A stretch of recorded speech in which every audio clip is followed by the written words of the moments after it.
Hey guys, Dr. Rob here today, and I want to welcome you to another one of my whiteboard sessions where we are going to cover the best exercises for the adrenals, for people that suffer with adrenal fatigue, and the exercises you absolutely shouldn't do. Before we do that though, please hit the subscribe button and hit the notification button so you can hang out with me when I do these videos. The exercise groups you don't want to do are the ones that increase the stress on the body, that are more anaerobic. Those type of exercises are bad, and the reason why is exercise is in and of itself a stress on the body. The adrenal glands are the anti-stress glands. So when the body experiences stress, the adrenals react to that. The more stress the body experiences, the greater the adrenals have to react to that stress. So most of the benefits from exercise occurs during recovery.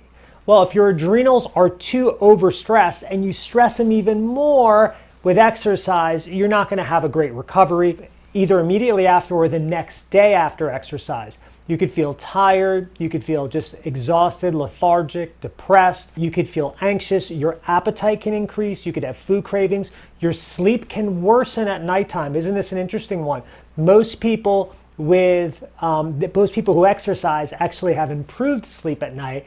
Well, when the adrenals are in play, and if they are already fatigued, when you exercise too intensely is the key, your sleep can actually get worse. You could develop food cravings, you can get nighttime eating where you have to eat in the evenings, and it's all because your adrenals are just being forced to do too much, more than they can really do.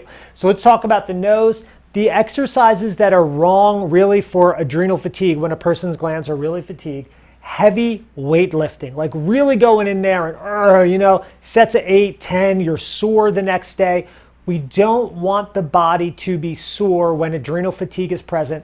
That is a general rule of thumb, because what does sore mean? It means you really damaged and broke down your muscles and they have to rebuild and grow. But that stress, meaning if there's a stress strong enough to damage your muscle tissue and make you sore, that's too much of a stress for the adrenals.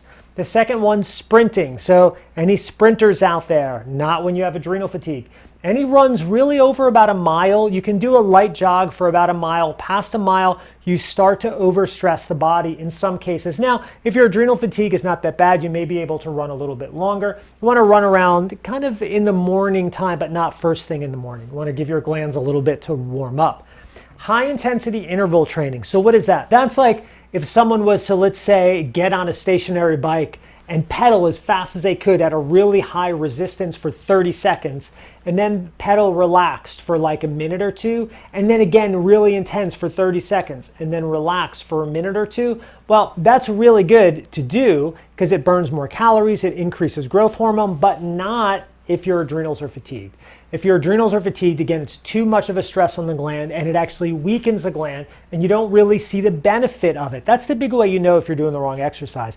If you're not seeing benefits from your exercise, if you don't notice improved mental clarity, improved mental thought, improved energy, improved sleep, weight loss, if you're not noticing these things, it's the wrong form of exercise for your body, for sure. So, and long cardio sessions, what do I mean by that? Like people that do cardio workouts and they're 30, 45 minutes and you're on a stair thing and you're up and you're down and you're doing this and you're doing that, right? It's too much for the adrenal glands. They just don't like that. So what do they like? What are the best forms of exercise? I'm glad you asked. The first one, simply walking and breathing. Now, what does that mean to walk and breathe? Well, it means simply as you're walking periodically, you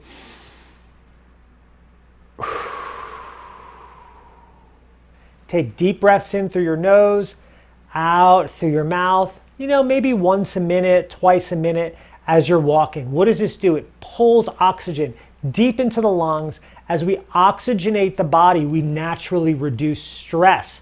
The body's using oxygen for energy. It doesn't need to rely on cortisol for energy.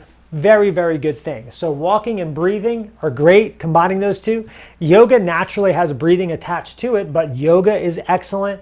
Pilates are great. Stretching, and you can do light weightlifting. By light weightlifting, I mean you don't get sore, right? It's just like you're moving your body essentially. Your body needs movement. It's good to move your body. When you have adrenal fatigue, unless you're bedridden because you're so bad, you want to start moving your body, but you have to move it correctly. That encourages the healing and the repairing of the glands. Okay, so those are your do's and don'ts. I hope you enjoyed that, and I'll catch you at the next whiteboard session.